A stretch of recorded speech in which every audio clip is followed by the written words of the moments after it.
Magandang umaga ka Agri TV. Ako si Jendy Asuncion, pigeon fancier ng Silang Cavite. Welcome to Lidon's Garden Loft.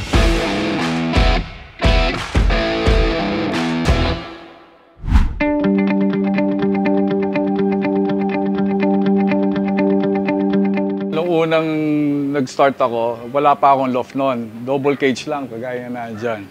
Kasi ang gusto ko lang noon, mag-breed lang ng ibon. Wala pa akong balak mag-raise. But after a year, ginawa mo na yung loft sa taas. So, ang capacity noon, mga 150 capacity lang noon. Magkasama noon ang dati ang flyer sa breeder.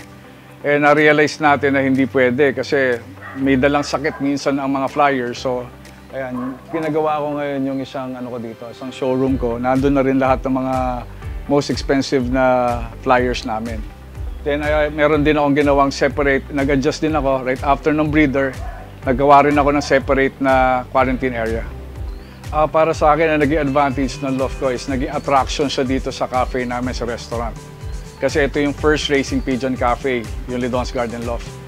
Ang advantage lang din na meron kaming sariling quarantine area, breeders area at saka flyers.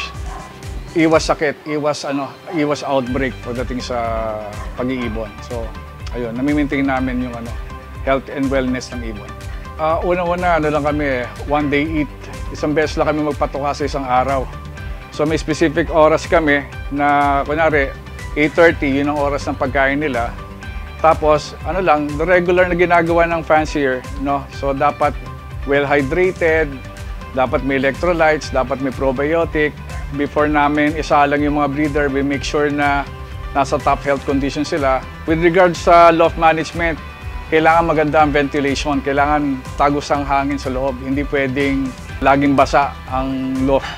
Sa amin, importante, laging dry. Dalawa kasi ito yung ibon na pinaka-memorable sa akin. Number one, si Blue Kratos. First time kong binreed yung ibon, tapos binihagingan ko yung aking pinsan, nilaro niya sa karera, back-to-back first overall champion sa sprint at saka sa fun race. Then yung isang ibon naman, yung tinatawag kong Golden Valor, nag-iisa kong ibon na nilaro sa Thailand Master. 12 Pilipino na lumaro, okay, isa kami doon sa nakatapos ng karera ng 530 kilometers sa Thailand Masters. Number one, dito ako na-inspire mag-vlog. Okay, so diyan ko nakilala yung mga Lidonatics, yung mga followers natin. Andyan yung mga super friends, yung mga kaibigan ko sa industriya, kagaya nila Jaime Lim, nila Tommy De Vera, nila Eric Madrigal, yung mga veterano sa pag-iibon na dati pinapanood ko lang sila sa YouTube. Now, naging kaibigan ko sila. At doon din nagkaroon ng bridge or nagkaroon ng pagkakataon na maitayo namin yung anti-lambat campaign, which is yun naman na nagiging main reason kung bakit nagkakaroon tayo ng problema sa karera dito sa Pilipinas. Para sa akin, ang takbo ng pigeon racing ngayon, aside sa club racing, papunta na tayo sa era ng one loft race.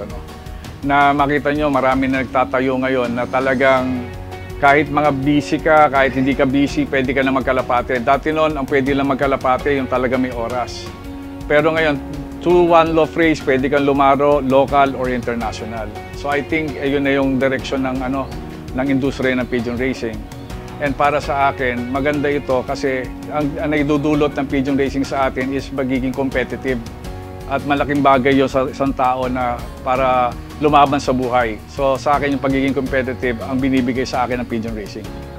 Sa akin, importante pagkakaibigan. Okay, number one, friendship, camaraderie, and sportsmanship. Kasi yun ang nadudulot sa akin ng pagkakalapate. Marami ako naging kaibigan, marami ako naging natutunan, at yun ang sa tingin ko ang isang key para gumaling ka sa pag-iibon. Number two, kailangan observation. Iba-iba ang sistemang napapanood natin, iba-iba ang sistema na nababasa natin sa internet, pero importante pa rin dapat marunong ka mag-observe kung ano yung kinakailangan ng ibon mo. So, alamin mo kung saan ka nagkamali, alamin mo kung saan ka naging successful. So, importante yon yung observation. At number one, dapat magtiwala ka sa sarili. Kasi kahit nasabihin mong hindi pwede yung uuwi lang yung ibon, dapat ang mentality mo manalo sa karera. Yun ang purpose ng pagiging karerista. Salamat karerista sa panonood ng aming episode mula sa FAI Rapidab the fancier's choice.